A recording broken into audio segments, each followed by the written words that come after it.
Itu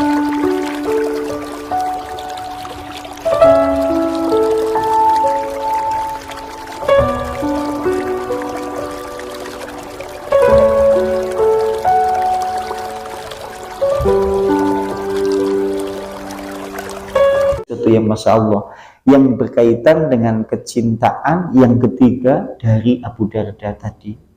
Tadi kan Abu Darda ngomong, kalau bukan karena tiga hal yang aku cintai di dalam kehidupan dunia, maka aku tidak menginginkan hidup satu hari di dunia.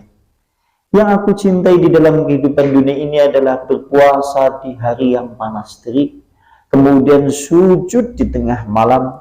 Yang ketiga adalah menemani kaum yang menganjurkan kebaikan. Kata beliau, wa mujalasatu qaumin yang takuna min khiyaril kalami kama yuntaqa atau ibu tamri, katanya. Kata beliau, yang dimana yang ketiga yang aku cintai adalah duduk bersama kaum atau menemani kaum atau bermajelis kepada kaum yang menganjurkan kebaikan, atau duduk-duduk bermajelis taklim seperti ini, kemudian di dalamnya terdapat kemudian petuah ataupun nasihat, kalimat-kalimat yang baik atau yang hikmah, maka ucapan-ucapan mereka terasa lezat sebagaimana lezatnya buah kurma. Atau sing jenengane wong urip nang alam dunia bagi Abu Darda sing didemeni sing nomor telu duduk bermajelis taklim bersama orang-orang soleh, seakan-akan dia merasakan manisnya itu seperti manisnya kurma. Ibnu Qayyim dalam kitab yang ditulis oleh beliau, dia menceritakan murid-murid Syekh Islam Ibnu Taimiyah. Beliau kan Ibnu Qayyim muridnya Syekh Islam Ibnu Taimiyah. Beliau pernah mengkisahkan murid-murid Syekh Islam Ibnu Taimiyah bagaimana kemudian dia bersama gurunya. Kata kemudian Ibnu Qayyim, ini kata Ibnu Qayyim, wa kunna idza istadabina al-khawf, kami murid-murid Syekh Islam Ibnu Taimiyah, tatkala telah menimpa kepada kami kekhawatiran, rasa takut, gundah di dalam jiwa. Kami tatkala ditimpa gundah, kesedihan, atau kekhawatiran di dalam jiwa. Wasa'ad minna ad-dhanuna, atau telah kemudian ada di tengah kami yaitu prasangka-prasangka yang jelek. Atau tatkala kemudian ada di tengah-tengah kami para murid-murid Syekh Islam Ibnu Taimiyah ada itu prasangka-prasangka yang jelek. Atau kemudian wadaqab bina al-ardu, atau kami merasakan sempitnya kehidupan dunia karena banyaknya musibah, gundah gulana, atau segala sesuatu yang menyengsarakan hati dan jiwa. Kata beliau seperti itu. Kalau kami dalam keadaan seperti itu, maka kami menginginkan duduk bermajelis taklim bersama guruku Syekh Islam Ibnu Taimiyah. Maka tatkala kemudian aku berada di sisinya, maka kemudian an-narahu, kami melihatnya, kami mendengar perkataannya, maka tiba-tiba hati kami menjadi luas, keyakinan kami menjadi kuat, hati kami menjadi tenang, maka segala sesuatu ketundaan yang ada di dalam jiwa semuanya tergantikan dengan sisi kebahagiaan dunia yang hakikatnya bukan ad-dunya sijnul mukmin. Kinek biyen Ibnu Qayyim seperti itu. Masya Allah ya, sampai seperti itu saking cintanya kepada ilmu. Dan kan saya pernah sampaikan, saking cintanya ngambil ilmu, ngasih tuku iwak nang pasar kelanen. Contohnya Ibnul Mubarak. Ibnul Mubarak kan seperti itu, dia lapar, pergi menuju pasar, hendak membeli ikan. Tujuannya untuk makan pada hari itu. Begitu di pasar, melewati masjid, setelah beli ikan, dia melihat majelis taklim. Lantas kemudian ikannya ditaruh di saku gamisnya. Begitu kemudian seperti itu, ia ambil duduk posisi majelis taklim. Ternyata majelis taklim itu adalah majelis taklim yang makan waktu lama. Dan istirahatnya hanya sholat sampai beberapa hari. Bilangan majelis taklim itu di antaranya sampai bilangan 3 hari. Yang lebih hebatnya lagi, setelah kajian majelis taklim itu selesai, dalam beberapa hari ia pulang. Begitu ia pulang, ia lepaskan pakaian. Begitu ia lepaskan pakaian, kemudian ia heran, kenapa kemudian saya mencium bau busuk? Ternyata kemudian dia sadar, 3 hari yang lalu ia membeli ikan. Sampai lupa coba. Nek dewek kan kewalikan ya, gara-gara iwa orang haji. Dia kan ya, dewek kewalikan kok. Mulai next suatu saat kita agindong sama Allah, ya Allah berilah aku surga tanpa hisab. Malaikatnya gede-gede kok. Model apa? Ya seperti itu. Anak mending sini ya. Kalau mereka meminta surga, contoh seperti Ibnu Mubarak dengan kapasitas kecintaan ilmu seperti itu, ini Masya Allah, tatkala mengangkat tangan, ya Allah berilah aku surga, malaikatnya seakan-akan amin. Coba bayangkan kita dengan kapasitas keimanan kita, dengan kapasitas amalan ibadah yang selama ini kemudian kita persembahkan, lantas kemudian kita mengangkat tangan, ya Allah berilah aku surga tanpa hisab, malaikatnya gimong kumun ya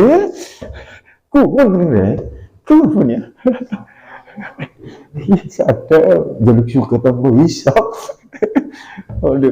Sholatnya ngantuk, ngajine ngantuk. Ini malaikatnya ya, malaikatnya puasa yang mau Ramadan tok, wis niat Senin Kemis, wis dilakoni puasa niat Senin Kemis temenan, sahur temenan. Begitu dina Senin jam sisi disengi nyatek, malu nyatek. Dia kan ego ya, seakan-akan azamnya kuat. Itu yang pertama, perkataan dari yaitu Abu Darda. Sekarang yang kedua, Ahbarona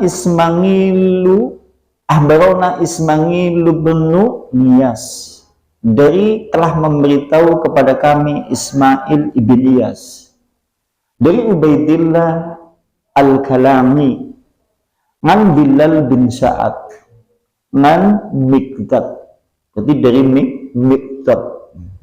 Dia berkata, laula dhama'ul hawajir wa tulul layli syita'i waladadati tahajudi bi kitabillahi azza wa jalla ma ballaitu an akuna ya'suba. Kata beliau seperti itu.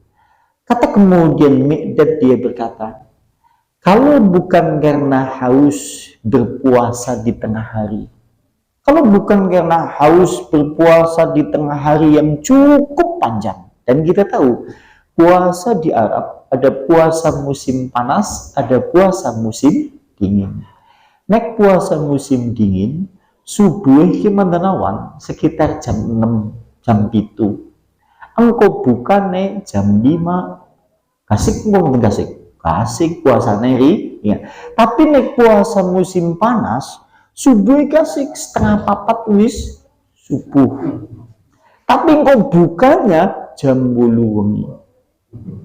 Sampai dan dia seorang Mikdad, dia berkata, aku sungguh kalau bukan karena haus berpuasa di hari yang tengah sangat panas, maksudnya adalah berpuasa di musim panas, musim panjang puasanya, dan panasnya panjang, semakin berat cobaannya semakin besar. Sengaja memberi cobaan kepada dirinya.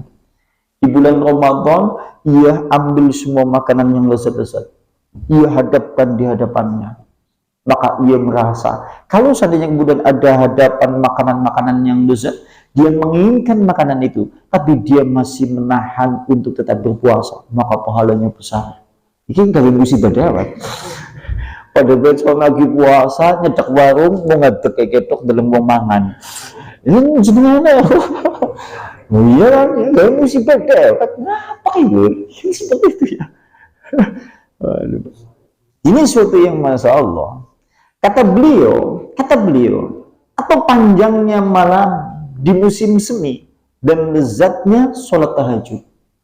Bahkan kalau menurut riwayat, beliau tatkala mendirikan sholat malam, dia berdirinya sangat lama. Ketika wekenek sholat wengi, mulai ngetik suwe. Istilah dalam bahasa Al-Quran, Nabi kita, Nabi Ibrahim alaihissalam, dia dijuluki konita. Istilah bahasa yang lain kunut. Konita adalah konit orang yang berdiri sholatnya lama dan bacanya panjang. Kan julukannya Nabi Ibrahim diantaranya Hanif, kemudian konita. Bulannya kadang-kadang gue jenengan wong weton, sama baca jenengannya konita. Sampai nek dibujuk konita berarti gaweane sholatnya suwe banget iki. Nek ana wong jenengane konita, sholatnya cepet kayak kinjeng tememplek nang tetean. Waduh, lepas. Jenengane ganti. Berdirinya lama dan cukup lama berdirinya. Dan dia kalau berdiri untuk sholat tahajud, ia merasakan lezatnya dan memisnya sampai berdirinya lama. Dewek, 2 rakaat ringan yang kita lakukan malam-malam jangan dilakukan. Wong dene sholat malam, janjane tujuannya bukan karena kecintaan kita kepada akhirat atau kecintaan kita kepada Allah, tapi lagi karena permasalahan punya musibah yang besar di dalam kehidupan dunia. Ya kan itu ya, kadang-kadang kalau kita memberikan porsi berlebih di dalam aplikasi ibadah, kadang-kadang karena permasalahan yang ada di dalam hidup. Lagi musibah, berpatukan bising wetun rame, sing wetun bali mengone wong tuane jenengan kelingak-kelinguk daripada orang dulu lah sholat. Aslinya sholatnya berpadu. Kan iya, mulai doa ya Allah, astagfirullah, malaikatnya gimong. Dintainya suneng bisa hilang sedih kayak apa jajal. Kan seperti itu permasalahannya. Dan dia sholatnya lama. Dan kemudian, dan lezatnya membaca kitabullah. Lezatnya membaca kitabullah. Sunnah dalam sunnah Nabi, kita kan merupakan wajib bahkan. Wajib membaca Al-Quran bagi seorang muslim. Terhadap Al-Quran kewajibannya diantaranya kan ada 3. Kewajiban kaum muslimin terhadap Al-Quran ada 3. Membacanya, mempelajarinya, mengamalkannya. Diantaranya kalau dalam bahasa yang disampaikan ulama-ulama, kalau bisa 3 hari khatam sekali, kalau tidak bisa 7 hari khatam sekali, kalau tidak bisa maka sebulan khatam sekali. Setelah itu Nabi tidak menyebutkan hadisnya wispol nek sebulan sepisan. Dewek, setahun kadang-kadang orang khatam, telung tahun ya orang khatam juga. Sing aneh maning seumur hidup orang khatam. Anak sing lebih aneh maning wong Islam kalau bisa baca Quran. Bukan kali ya, kuasa ya sih boleh-boleh saja. Tapi pada dasarnya kalau kita melihat keimanan kepada Al-Quran, ya orang luwes. Makanya kalau panjenengan-panjenengan yang hari ini memungkinkan, ya sudah kita mulai belajar seperti kemudian mengawali hari pagi. Artinya mulailah dari alif, ba sampai bisa. Tujuannya apa? Oh ya, saya wajib kok membaca Quran kok. Nah, Anda meninggal dalam kondisi belajar seperti itulah, ini malaikat mengaminkan. Oh, masya Allah, yes teman-teman ya wong. Sekalipun dia takabur, fifu, meninggal. Oh, masya Allah. Oh, bahagia dia, masya Allah ya. Kan kadang-kadang ada kita menyaksikan hari ini kaum muslimin yang seperti itu, yang dimana kewajiban kita membaca Al-Quran kalau 3 hari tidak bisa maka 7 hari, kalau 7 hari tidak bisa maka sebulan. Sing aneh maning setahun ora khatam, lebih aneh maning rong tahun ora khatam, sing lebih aneh maning seumur hidup ora tau khatam, sing lebih aneh maning anak wong Islam ora bisa baca Quran. Kan aneh gitu ya, aneh gitu loh. Ini perlu menjadi perenungan bagi kita semuanya. Maka kata beliau, betapa nikmatnya membaca kitabullah.